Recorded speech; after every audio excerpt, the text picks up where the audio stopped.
You're listening to the podcast for grain merchandisers by grain merchandisers. Join us in our good-humored attempt to serve as a voice of reason in an industry fraught with misconceptions and half-truths. And now, from deep in America's heartland, this is The Elevator's Cut.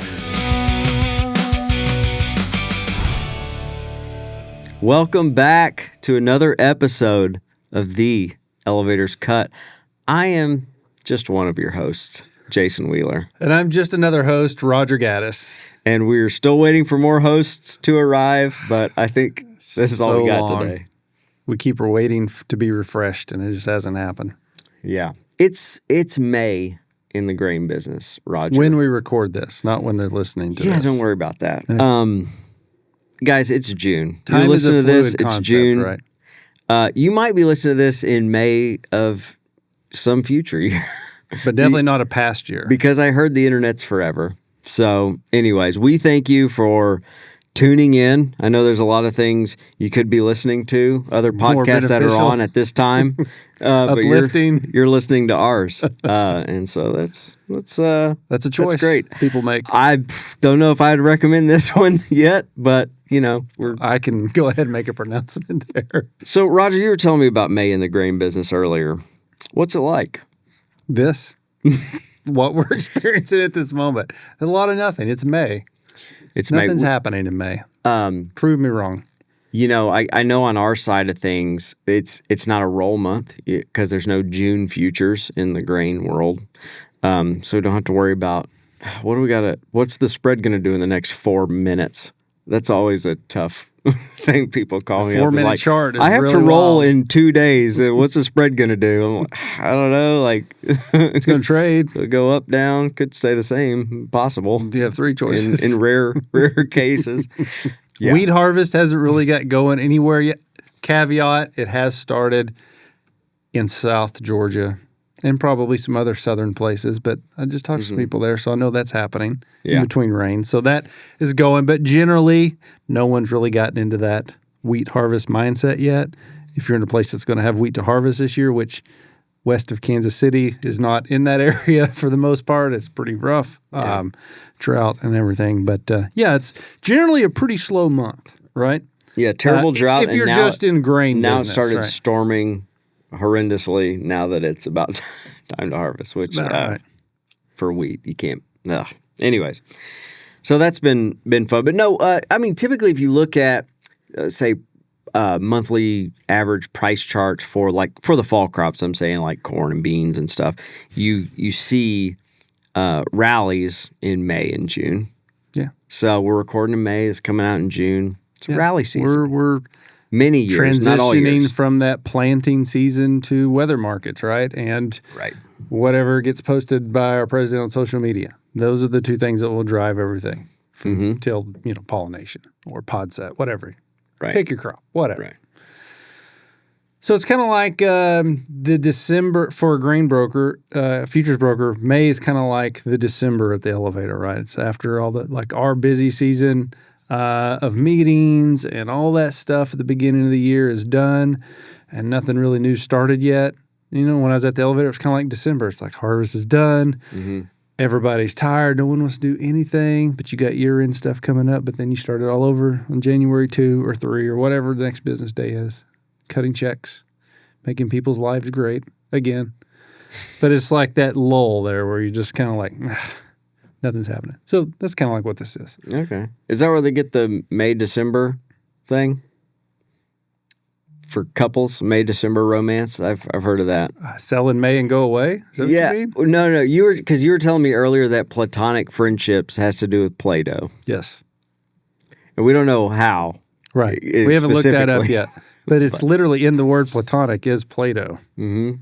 Play-Doh. And not the toy, the guy, the philosopher guy. Yeah. Had a thing about it. You know, he had caves and things. Yeah. Look into it. Look, if you're coming to this show for insight into how things work, especially if it's not grain merchandising, I mean, yikes. Okay. So where are we going with this? So last year, okay, back to the May thing. So last year we hit the high, I think in February. Sounds right. and everybody's like, yeah, I mean, we got high, but this never happened in 100 years. We've never hit the high in February. So obviously we have to go back and fill that gap or whatever they got to do. The high, whatever the words are. The high never happens in February, and the price just kept going down the rest of the year, but everybody just kept holding out hope because, wow, February is a high right now, so we'll get a rally. Never happened, and it stunk. It was terrible. This year, unless you sold, yeah, it's great. In February, yeah, which is hard to do. You haven't even planted yet. You're not sure you're going to plant. What if the weather's bad? What if I can't get seed? Everybody's always yelling about seed shortages. It's a thing. Yeah, so supposedly you never know in February. There's a lot of unknowns. So even if you sold ahead, you probably didn't sell a great portion, in those February numbers. And grain marketing's not about, from a farm standpoint, it's not about only hitting the high. It's just getting good numbers. Have you alerted social media to this? No. Fact. Or the local coffee shop. So that was last year. This year, though, we hit $5. A couple times. Yeah. Some people call that a double top. I learned that recently. Okay. Hey, if one's good, two's better. Doubles. Yeah, double up. Except for if we're talking accumulators, sometimes that's pretty bad. But I digress. So we're in May, and we got good high prices. Ish. But this is my thing is, like, okay, last year it happened in February, and obviously it should never happen in February, so we can't trust that. It'll get better, right? No. Now we're in May, and prices are good.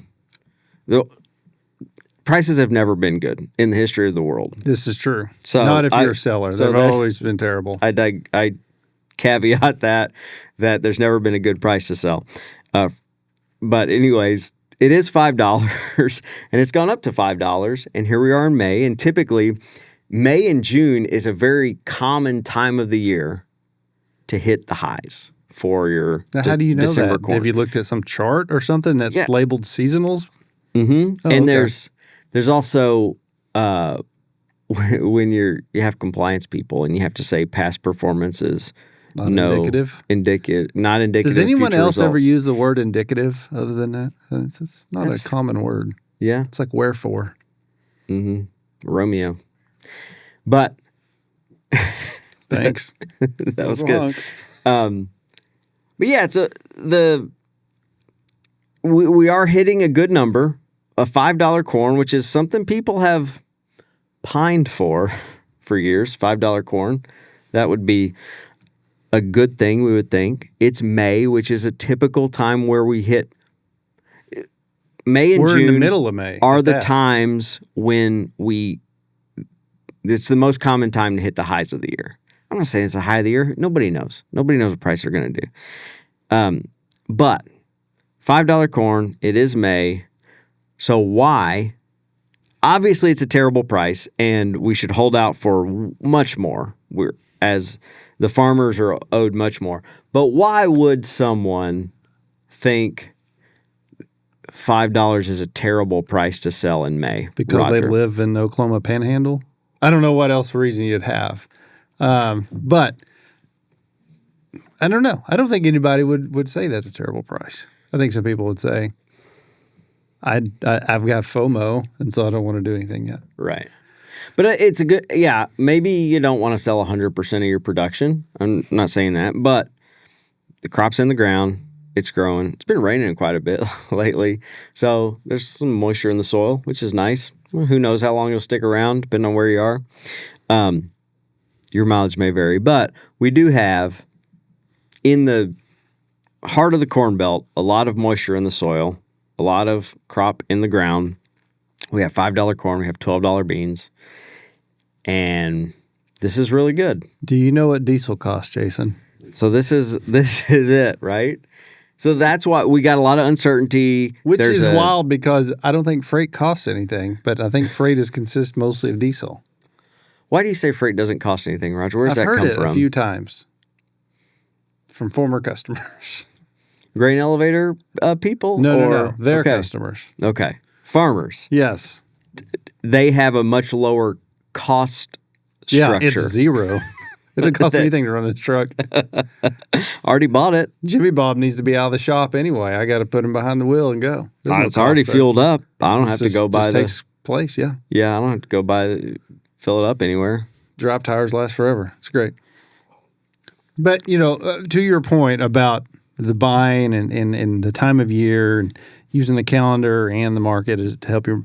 If we look across our customer base, grain elevators across the U.S. and Canada, they're sitting on a lot more new crop bushels right now booked than prior years, at least 5 people years. have really gotten out of the 6 habit maybe? of doing it last few years. Farmers have turned the tide of being proactive or being willing to take a cookie off the plate when it's passed around earlier.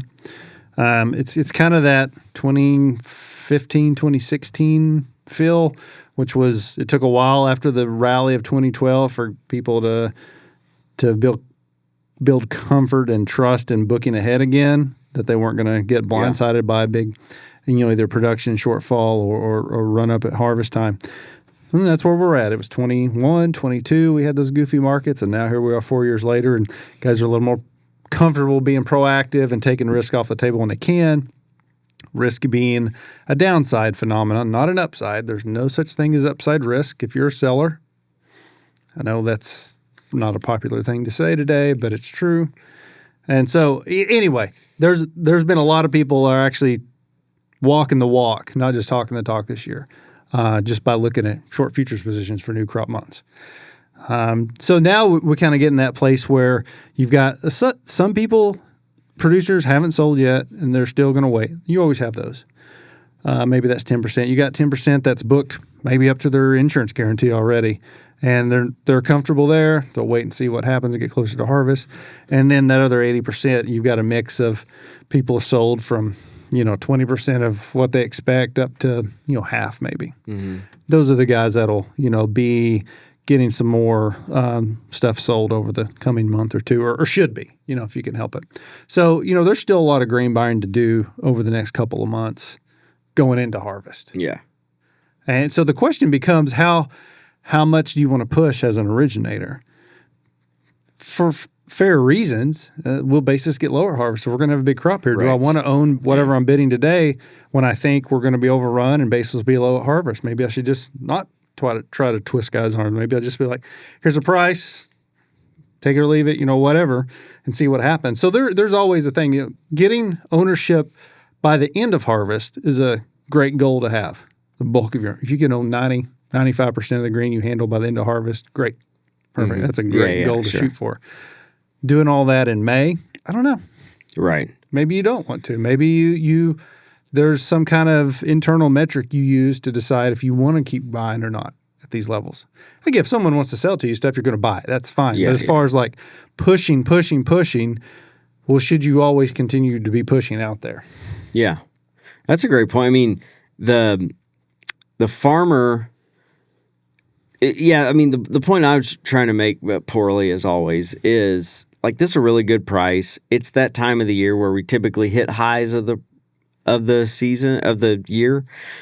So if you don't have anything, but if you've got a good chunk sold, I mean, you don't want to get overly aggressive. You leave some upside risk as you, no, you don't leave impossible, but you leave some upside opportunities for you maybe in the future. If you have some, but if you don't have anything sold, which I go to a lot of parts of the country, like you said, overall our customers are doing a lot better buying this year for new crop. But there are a lot of, it's just not the culture in some areas, I would say. Absolutely. And so if you don't have anything sold and it's this late and the prices are this good, quit trying to talk yourself out of like, what if diesel goes to $6? It's already at $5. It probably will.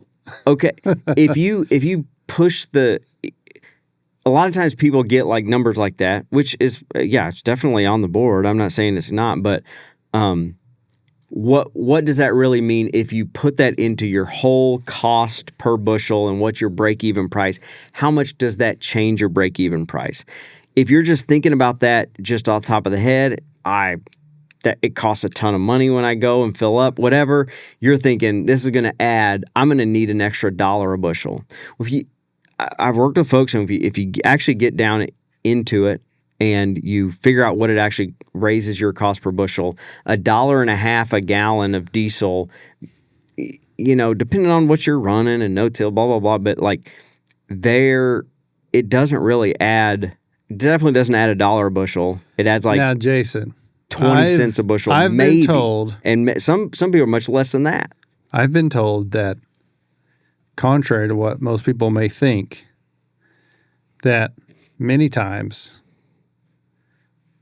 farmers will underestimate their cost of production. Explain this to me. I've never met that in practice. That would make two of us. Usually it's like what you're saying. It added another $1 per bushel to my cost. Like, did it really? My break even was $3.85, but if diesel goes up another $1, it's going to be $5 but break even. But the idea that guys generally are underestimating their cost production, I've not encountered that in 23 years in the business. Not a single time. But somebody said that recently. Somebody did say that on Twitter or something. Social medias. But yeah, it blew me away. I was like, I don't know if I heard that before, but anyhow. Nope. Yeah. Heard it here first, folks. But you raised another great point there, and this is dispelling myths within our thing that we do. We delve. That's what Randy says at the beginning. We delve into the zeitgeist. We swim around in it. Dog paddle. Yeah. and we do that, and we dispel some myths like the elevator's cut and all that stuff. A lot of farmers think, you talked about how hard do I really want, if I got a good origination, a good book of new crop on right now, and I think we're looking at a decent crop as things look right now, but a lot to be decided there. But if I'm going to have a decent crop and where basis is right now for new crop, maybe it's about average for a new crop. Maybe it's slightly better than our normal average for new crop because a bunch of people are out there kind of pushing new crop and I'm trying to stay competitive and all that stuff. How much do I really want to buy it early? Because there are a lot of years, farmers assume, not all farmers, of course, I don't want to broad brush it, but there are a lot within the industry that are like, man, if they're really, if like people are having conversations like we're like $5, you never see that, you only see it this many times in history, and it's May when rallies normally happen, and you should just be selling $5 futures or whatever, and yada yada. A lot of farmers looked at that. If they're trying to buy it, they must know. Yeah. They must feel like it's definitely going to $6 and they're trying to buy it before it does. Because they don't understand how margin calls work. Yeah. If they understood how margin calls work, they would say, that doesn't make sense at all. This is one of the things like we talk about as the grain elevator side of it. The commercial side prices don't matter in that standpoint. I mean, prices matter, it's your overall cost and how much you got to borrow from the bank and all credit that stuff. Line, it matters. Yeah. For sure. But as far as like it helping your business, if you buy it from the farmer when it's $5 and then it goes to $6, it absolutely does not help a commercial. And if anything, it hurts them. Yeah, you're going to make the same margin you would anyway, but more interest cost probably. Correct. Yeah, you're going to have to borrow more money from the bank if you can. You may have to puke up a position because you can't borrow any more money from the bank and not make margin on bushel. Like all sorts of things can snowball against an elevator when farmers sell lower than it ends up being. So it's not really them trying to do that. Their only motivation is really basis. And there are many years, what you brought up, I wanted to highlight there are many years where we get to harvest. I did a really good job buying corn, and I bought it all year at 35 under because that's normally what we are at harvest time. We get to harvest and I'm 52 under. Yeah. That should have just waited. Not good. Yeah, I could have just said we're cash only early on and just bought it all at 52 under, but I didn't. And it's not ideal when all those bushels you worked hard to buy ahead of time, you paid margin calls on all this time, and you're 17 cents behind what you just buying across the scale. Especially if you combine that with, a collapse of carry spreads, then it really sucks. Yeah. You ended up overpaying for the stuff in the name of competition. say, Mm-hmm. and did a poor job of spread management. Now you own stuff too expensively at harvest. Spreads aren't as great as they were. Now you're forced to carry this stuff. And then the mind trick is, well, now I have to wait to sell it until it gets back to the typical margins I make. Yeah, And that users ain't don't happening. care what you paid for the Right. stuff. If you overpaid for it, it's on you. They're not Yep. going to make up that difference just because you bought it too expensively. You Mm-hmm. can't merchandise your way out of overpaying for grain. That's just what it comes down to. Right. So for the merchandiser, as far as how much they're pushing me to sell because they're going to make money yeah, off they're of doing it. something. You know, there is something to be said. So a merchandiser, I mean, full transparency, I don't think we've ever had anything but the full transparency is the elevator does better if coming out of harvest they bought a bigger portion of their purchases for the year at harvest time. All right, if they own harvest basis on those bushels, that's what they do best. So it doesn't matter if the price was $7 or $4, or I bought it at $7, then it went to $4, or I bought it at $4, then it went to $7. It doesn't matter. It's really what the basis is. That's where their margins derived, and so they'd like to get it bought at harvest time, so they can work all year pushing for that harvest buy basis. But sometimes we do have those years where it's like, I don't know, I'm kind of paying a traditionally above average basis for new crop, and you get to the point where it's like I've bought a good portion and I don't know that I really want to buy much more. Right. Because I anticipate now I get to harvest and it's 50 under, and maybe I can bring my average down and all this stuff, but it's hard to buy bushels ahead of you. There's a lot of work going into relationships and staying in front of people and getting those forward contract bushels bought for harvest. So it's really tough mentally to put all that effort in, and those are the bushels you do worse on for the year. It kind of sucks. Sometimes, yeah. Yeah.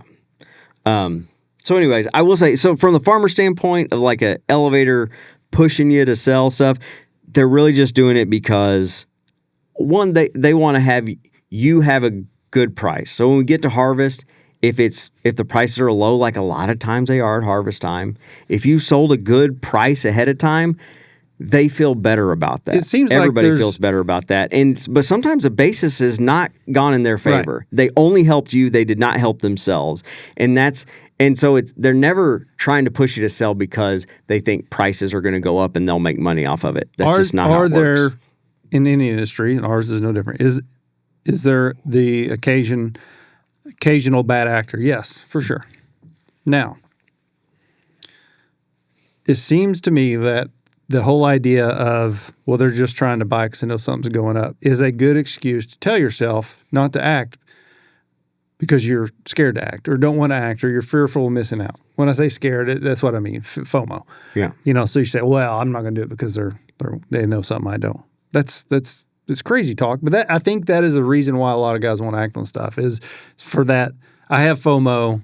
My excuse is, oh, well, they're already asking for it now. They're going to really, they're going to get it bought by then. It's probably what's going to happen if there's a normal crop. Yeah. So it really is this idea, should be the idea of relationships and a local originator knowing their local producer. And, that's what always kind of got me about some of these third party advising types that come in and say, well, we're unbiased and we'll do this for the farmer. It's like, I don't know. If I'm a local originator, a local elevator, I'm kind of biased that I want to keep my farmers coming to me. So that requires me to help them to be profitable, I think. Mm-hmm. And so that requires me to be active in helping them. I think that's a bias either side of a relationship would want. This whole unbiased, we'll give you an unbiased position. That sounds great, but I don't think people really know what that means. I think it just gets said. It's like all these other terms that just get said out there. No one really knows. It's just, oh, yeah, I agree with that, even though no one knows what the definition is. Mm-hmm. Unbiased. Well, I want some bias. I want someone with skin in the game locally to do this thing. So I don't know. I see that when I see that out there, it's like, it's a great talking point, I guess. Well, what does that really mean? Well, we give people flexibility to do this. Well, a lot of originators can give you flexibility the same way as anybody else can, and we'll carry the futures for it, type of thing. So, yeah, I agree. And I mean, as we have both talked to elevator folks for many years, and whether they're originators, whether they're GMs, whether, they're head grain merchandisers, whatever, VPs of grain. There's all sorts of great titles. And I love the titles.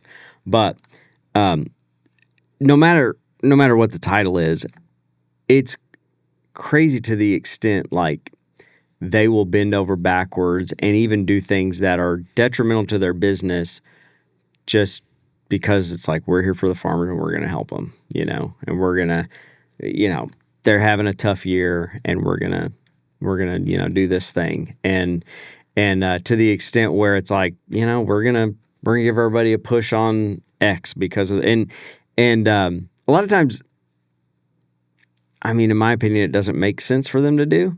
And I advise against it, but it doesn't matter because they want to help the farmer, Right. And so I think to the extent the motivations can be sussed out, it's overwhelmingly the motivation is probably too far to helping the farmer at their own expense. That was the sound of people stopping the podcast right then and not listening anymore, what you just said. Although it is true, I agree 100%. There's a lot of things that happen in the name of customer service, as it should. It's a relationship. You can't always do what the numbers tell you to do. From that standpoint, if you want to continue the relationship. But that happens all the time. We see it. We see it all the time. It's like, why aren't you charging more for drying or your price later fees or storage or whatever? These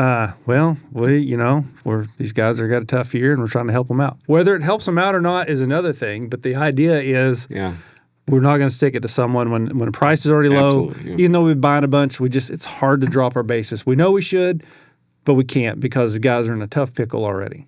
We hear that all the time. Yeah.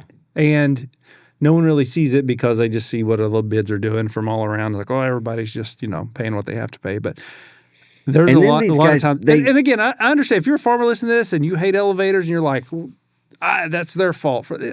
It is. It's their choice to do this thing. I'm just telling you what happens and what the thought process is on a lot of this stuff. If they were out for purely their own interest financially, a lot of this stuff wouldn't happen. Yeah. And it's funny that also a lot of the people in this realm, and this is true of farmers as well, so this is just everybody as an industry, but a lot of people on the commercial side join these organizations and trade organizations, and maybe they like the titles. Maybe that's fun too. But what they do is they absolutely campaign for every sort of government fund that can be given to the farmers because they need it, and by God, it's the end of the world out here. And it's, sometimes it feels like Boy Who Cried Wolf almost because it's like, it was bad last year and it's bad this year and it's bad the year before. Like it's always we always need more, right? But I to that extent, and I get it. Like if it wasn't for the government subsidies on farming, there are a lot of really, really bad years in farming and it's so. But these guys, they don't have to do that. They don't have to join these trade organizations, but a lot of them do. They're like joining all these organizations and lobbying, groups. And I'm part of them too. And I think they're great. And so they're spending a lot of their extra time, like not even part of their job, to do this to help lobby for, to help regulators and legislators understand the challenges that farmers face. There's never that I know a big government bailout for like commercial grain elevators or anything like that. Yeah. They're like, they need the money. And, you didn't fill your bins this year because there's no crop? Better late next year, Chief. Right. So I think that's interesting that they do that. Now I know a lot of the. It makes perfect sense. Well, who's got more votes, farmers or grain elevator people? Well, there's more farmers than elevator people out there, so that makes perfect sense. Why? I know this year when they're finally getting stuff, they're like, they're just paying us because just so we can turn around and pay it to all the seed and fertilizer guys are just jacking up their prices by that much just so they can take it. So everybody, I'm sure, thinks nobody's happy. There's when government's ulterior involved, motives nobody's for it, happy. That's what we know. Yeah, that's for sure. So, flipping the page here, Roger, a little bit. Please. To get away from that. I mean, I've got several pages we can flip. But I I wrote down here, is this priced in? Which is a fun meme we had. We had shirts at one point, Elevators Hannah, Cut shirts. She's listening. She made them. They're great. And, she didn't make them. Well, she made the put meme. the idea of the meme, yeah. And, it's everybody like any big like news that is happening or could happen is like, hey, man, is this priced in? And of course, the answer is yes. Yeah. If you already know about it, it's already priced in, of course. So, but what is priced in when it's a future, like, could this happen? Could E15 happen? Could whatever, it's past. And I mean, maybe by the time this comes out, the president's already signed it, but who knows? But hopefully. That's great. But like, is this the war stuff is going on and the Straits of Hormuz and all the things that have Never heard of her. All these things that have to happen. Like, is it priced in? And one of the things, so I wanted your take on this, Roger. You know how this goes. I'm interviewing you. That's the format of this podcast. No, plead the fifth. And I was watching the news last night. I don't know if it was last night. It was one of the nights that have happened.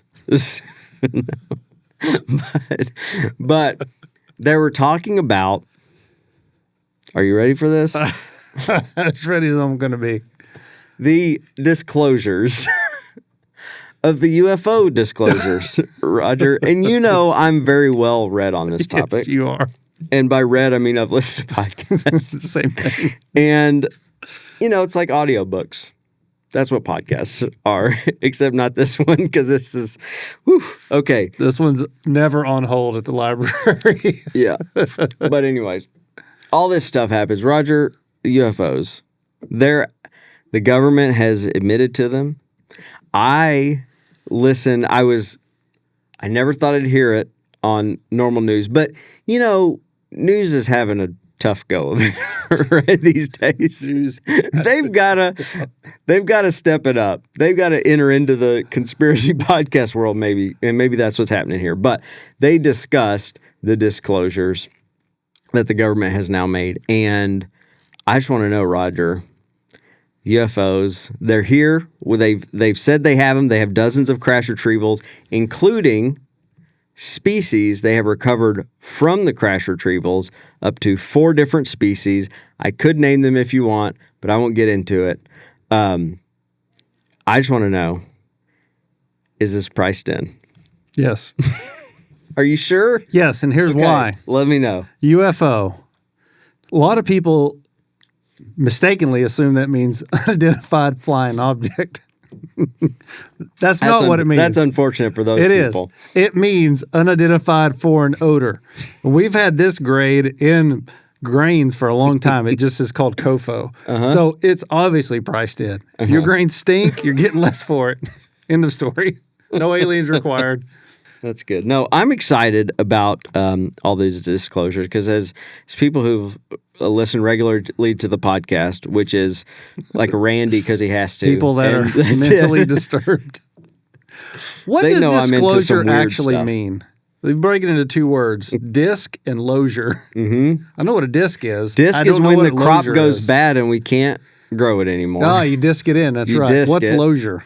Losure is, I think it's like the contact lens solution. I think it has something to do with that. That's Bausch, works that's for me. Bausch and Lomb. Bausch and Losure. I don't know. We're having a good time. So, all right. Well, sorry for my sidestep into the weird for a minute there, but I had to get that. I'm real excited about this. Have you seen the videos, though, of the flying objects? It's like there's a speck of dust on the camera and it zips around. They're like, oh, I thought it was a firefly. They say it's like the eye of Elijah or whatever flying around. What do you say? I don't know. I don't know those specific videos. I don't know why they're so blurry. Actually, I do. Because but they I don't were filmed with it. camcorders in the 90s. So it actually, the crafts, they make an anti-gravity bubble around themselves, and that's why it actually looks blurry in the thing. Because gravity's being antied. Okay. I don't know. I'll buy it. Look into it. Makes sense to me. It's fun. And I've really been into it. with the disclosures lately. So, Age of Disclosure is a movie you can rent on Amazon, and you should I look it hear. up. I think it's more than that, but it's worth it, and it's fun. Charge to Jason Wheeler. Anyways, look, I don't have all the answers. Look but in the show notes for a discount code. I've listened to It'll a be lot Jason's of people. Venmo That do. account. Anyways, so if all these aliens are coming here to get our resources, They're not. We've sent all the aliens away. I don't know where you've been the last 6 months. I'm just saying that mean corn prices will go up. And this is why you should buy my newsletter. Because I say this all means prices are going up. And Right? That's how newsletters sell. That's how newsletters work. You can't sell We're good at newsletters by saying prices going down. We know That's this. right. So it. I wanted to quick shout out for my hat. This episode. There you go. NutraAg. So appreciate the guys, Lester, Leonard there. Versailles, not Versailles, like in France. Spelled like the French place, but it's in Missouri, so it's not said like that. At all. Yeah. So anyways, yeah, I've been learning lots of French words lately. Oui. Fortunately and unfortunately, but I appreciate those guys sending the hat. They apparently listen to or watch the show maybe in those unfortunate times when they have to watch our faces. But they know I wear hats on the show. I try to mix it up. And those guys we've known them for many years. Excellent guys. So really appreciate you guys sending the hat. And shout out to those guys. Central Missouri, just good folks that make some great feed. They've been growing like crazy over the last few years. So really happy for them. The best folks. So thanks for that. All the things. Roger was out there recently and they sent back a hat with Roger. They said, look, you don't wear it. Just have Jason wear it because they get it. He's the guy. Yeah. You're the showman. You're the Vanna White of green elevator hats. This is great. No. But anyways, look forward to seeing you guys out there on the road again. Or at meetings. They come to a lot of meetings. So excellent folks. That was it. So we're out of all my topics Content for today. and time and breath, patience. So it's been good, and we appreciate everybody for listening, and we'll see you next time. Catch you on the flip skizzle. Absolutely. Have a good summer. As always, thanks for downloading and listening, and if you haven't already, please subscribe to the podcast and share it with folks you know in the business. And if you'd like to reach out anytime about anything at all or have any show ideas, you can always find us on Twitter at The Elevators Cut. Follow us there, tweet at us, DM us, and we'll always respond. Till next time. For Roger, I'm Jason. And for Jason, I'm Roger. Thanks for listening to The Elevators Cut. Out.